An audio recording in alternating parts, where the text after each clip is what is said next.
성경 말씀은 신약성경 사도행전 1장입니다. 신약성경 185페이지.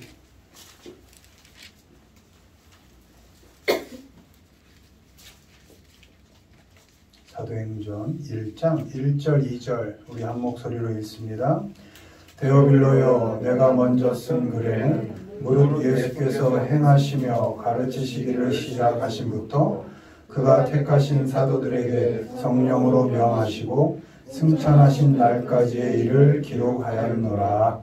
아멘. 예수님께서는 죽음을 이기시고 부활하셨습니다. 부활하셔서 우리에게 새 생명을 주셨습니다. 부활, born again, 다시 태어난 겁니다.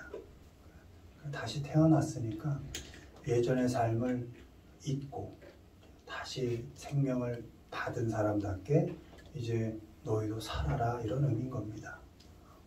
예수님이 부활하셨으니까 그거에 그냥 이렇게 취해 있는 것이 아니고 또 영원히 살 거니까 저 세상만 기대하는 게 아니라 오늘 내가 태어나서 너에게 새 생명을 줬으니 너희도 새 사람답게 오늘부터 새롭게 좀 살아라, 이런 의미가 있는 것입니다. 그래서 오늘 처음부터 새롭게 라는 제목으로 부활 생명을 허락하신 우리 예수님의 뜻에 맞게 우리 생명을 얻은 우리들이 처음부터 새롭게 다시 한번 점검하고 살아야 할 것이 무엇인가 한번 보도록 하겠습니다. 1번 보시죠. 읽습니다. 살기를 시작하자. 내가 먼저 쓴 글에는 무릇 예수께서 행하시며 가르치시기를 시작하신부터. 아멘. 이제 부활절이니까 새로 태어났으니까 이제 처음부터 좀 새로운 마음으로 새롭게, 어제는 어떻게 살았는지 신경 쓰지 마시고 그냥 흘려보내고 후회할 것도 없이 미련 들 것도 없이 오늘 다시 태어난 겁니다. 그러니까 새롭게 살기를 시작하는 겁니다. 하루하루 죽어가는 게 아니고 하루하루 살기를 시작하는 겁니다. 사도행전은 사도들이 그리스도 안에서 성령과 함께 살아간 이야기를 기록한 책입니다. 그러니까 사도들이 살아간 행적을 기록한 책이 사도행전인 겁니다. 특히 성령의 능력으로 복음 전파의 삶을 살아낸 그 사도들의 행적, 삶의 흔적을 기록한 것이 사도행전입니다. 삶으로 살아냈기 때문에 그래서 사도행전인 겁니다. 영어로 act로 되어 있습니다. act가 행동하는 거 아닙니까? 그러니까 삶으로, 몸으로 최선을 다하여 그 호흡하며 살아낸 흔적을 기록한 게 사도들의 삶의 그 행전이다, 이런 의미인 것이죠. 사도들은 몸을 움직여서 여기저기 다니고 복음을 전파하면서 신앙인으로서의 삶을 살아갔습니다. 예수께서 십자가에 달리기 전까지 정신 차린 사도들은 하나도 없었습니다. 3년을 그렇게 예수님과 동고동락을 했는데도 십자가에 달리시기 전까지 변한 사람 하나 없었고 도대체 예수께서 왜 십자가를 지는지조차도 아는 제자가 단 하나도 없었습니다.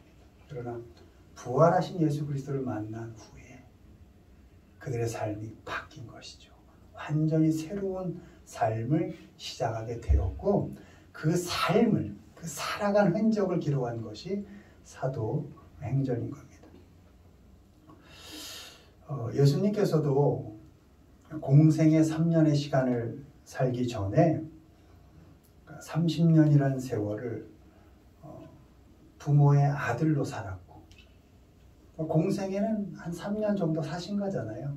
33세로 보니까 한 30년은 그냥 한 가족의 형제로 또 아들로 그 동네에 그냥 친구로 이렇게 지냈던 겁니다. 또 직업은 목수라는 직업을 갖고 있었고 그 오랜 시간, 3년에 비하면 30년은 참 길잖아요. 그 오랜 시간을 묵묵히 하나님께서 사람들이 함께하는 그 환경에 놓이셔서 그 사람들과 묵묵히 그 제한된 시간들을 하루하루 살아가신 겁니다. 그 가운데 밥 먹고 공부도 하고 부모한테 야단도 맞았겠죠. 그러면서 성장하고 자라고 30년이라는 시간을 그렇게 살아가신 거죠. 그 30년의 시간을 아무도 알아주지 않았습니다. 그래서 성경의 역사에 기록되어 있지도 않습니다. 그 30년의 시간은 그런저런 일상이었던 것이죠. 기록할 것까지도 없는. 그런데 예수 그리스도께서는 그 30년이라는 시간을 열심히 살아내신 겁니다.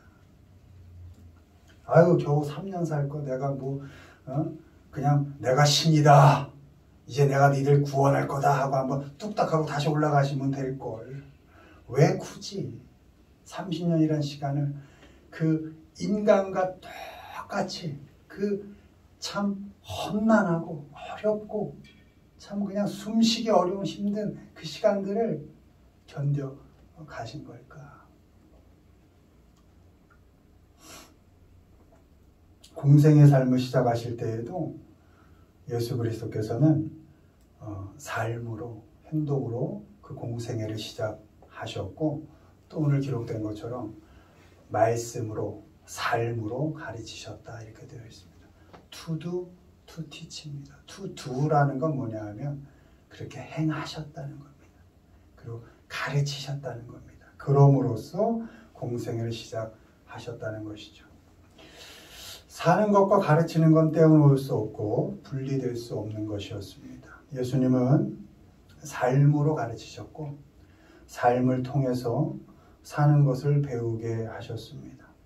그리고 예수님께서는 당신의 살과 피를 우리를 위하여 내어 주심으로써 내어 놓으심으로 마지막까지도 온 몸을 다해서 자신의 삶을 살아내셨습니다. 아멘. 그리고 예수님께서는 제자들에게 말씀하셨습니다. 나를 따르라. 행동이 포함된 것이죠. 내 양을 먹여라. 돌봐라. 내 증인이 되라. 이렇게 어떻게 살 것인지에 대하여 말씀해 주셨죠. 이 말씀 모두가 신앙인으로서의 삶을 살아내라라는 것입니다. 그냥 존재하는 것으로 만족하지 말고 그저 감정으로 충분한 걸로 충실한 걸로 만족하지 말고 생각으로 가득한 걸로 만족하지 말고 뚜벅뚜벅 너희에게 주어진 시간, 그 공간을 살아내고 이겨가라. 이런 말씀이셨던 거죠. 그리스도인으로서의 삶을 살기로 시작하십시오. 늘 똑같은 일상이라서 어떻게 보면 지겹죠. 맨날 먹는 밥 먹고 맨날 만나는 사람 만나고 맨날 하는 일 똑같이 하고 그리고 하루 또 지나면 내일이면 새로울 것 없이 또 그 일상이 시작이 되죠. 쓸쓸할 때도 있고 외롭기도 하고. 그러나 예수님께서 공생의 3년 전 30년이란 시간을 그저 묵묵히 살아내신 것처럼 우리에게 주어진 삶을 담담하게 또 묵묵히 살아낼 의무가 있는 겁니다. 그래서 예수 그리스도께서 부활하신 겁니다. 너네 그냥 대충 살다 죽어 그랬으면 예수님께서 아마 부활하실 필요가 없었겠죠. 그냥 죄만 감당하고 그냥 돌아가시면 그만이었을 텐데 다시 살아나셨다는 건 이제 좀 생명력 있게 호흡하면서 너희에게 주어진 생을 살아. 죽어가지 말고 살아. 이렇게 말씀하시는 거죠. 누구에게 여러분의 삶을 알아달라고 애원할 필요 없습니다. 또 역사에 기록해달라고 누구에게 조를 필요도 없습니다. 작든 크든 많든 적든 하나님께서 내게 허락하신 삶입니다. 여러분이 지금 놓여있는 환경, 그 자리, 일, 관계 그것이 하나님께서 새롭게 매일매일 새롭게 내게 맺어주신 삶인 것입니다. 담담하게 그리고 담대하게 하나님을 의지하는 믿음으로 그 자리에서 여러분의 역할을, 그 삶을 잘 살아가기를 시작하십시오. 혹시 그렇게 사시다가 예수님께서 공생애 3년을 사신 것처럼 하나님께서 어느 날 문득 나만 쏙 빼서 어떤 특별한 사명을 주신다면, 예수님이 공생애 3년 사신 것처럼 혹시 하나님이 특별한 어떤 사명과 사역을 맡겨주신다면 그 일 또한 온몸을 다해서 삶으로 성실히 살아내시기를 바랍니다. 입으로만 살지 마시고 생각으로만 살지 마시고 우리에게 주어진 일상을 또 조금 더 크게 사역과 사명을 여러분 온몸을 다해서 온 진심, 온 마음, 온 생각, 온 몸을 다해서 생명력 있게 하루하루 죽어가지 마시고 때우지 마시고 멋있게 살아가시기를 주님의 이름으로 축원을 드립니다. 두 번째 보시죠. 읽습니다. 소통을 시작하자. 그들이 다 성령의 충만함을 받고 성령이 말하게 하심을 따라 다른 언어들로 말하기 시작하니라. 아멘. 자, 부활 생명 얻은 우리는 다시 처음부터 새롭게